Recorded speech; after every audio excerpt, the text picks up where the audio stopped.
આપણે 15 નંબરનું સફરજન લઈ લીધું. તો કેમ છો ફેમિલી? તો સાંજનો ટાઈમ થઈ ગયો તો મારે જવાનું વચ્ચે એક ખાસ કામ છે અને મોડો કર્યા વગર પછી નીકળી જવું હેલિકોપ્ટર લઈને. સાંજનો ટાઈમ હોય ને મસ્ત એવી ગાડી આંકતો હોય તો મજો થાય રાખે. બાકી મારા ગામમાં તળાવ ભરવાના છે. જેસીબી થી તળાવ થોડું ઊંડું કરી નાખ્યું. જાજુ પાણી આવે ને. આ આકાશમાં ધોળો લીટો શેનો છે? આ તો કંઈક નવીન છે. શું છે જરા કોમેન્ટ કરજો ને મને. રખડતો પહોંચી ગયો લાભ ફેશન વચ્ચેમાં નીલાની દુકાને. આપણે તો કાંઈ 15 નંબરનું સફરજન નતો લીધું. આ તો નીલાનો મોબાઈલ છે. તમે આમને સપોર્ટ કરો તો આપણે લઈ લઈશું પછી સમય આવે ત્યારે. વિશે આવવાનું ખાસ કારણ એ હતું કે નીલાને એક વિડીયો બનાવવાનો હતો ને ગીવ વાળો વિડીયો છે ને એક જોડે મફત આપવાના છે. લાભ ફેશનમાં કોમેન્ટ કરી આવજો. એનો વિડીયો ટૂંક સમયમાં આવી જશે. જોઈ નાખજો, તમને બધી ખબર પડી જશે.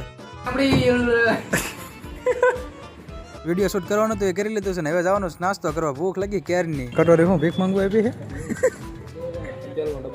ખબર ને રીતે પછી આવડે ની ગજબ છે. હો બાકી લ્યો, આને તો એક જ પાણીપુરી આપી. હવે કે શું થાય આપણે ફ્લેવર વાળી પાણીપુરીમાં તો કઈ મજા આવી નહીં. તો પછી હું રગડાપુરી ખાવા આવી ગયા. ફ્લેવર વાળી પાણીપુરી કરતા રગડાપુરી બહુ જોરદાર ની લાગી. મસ્ત મજા આવી ગઈ. પછી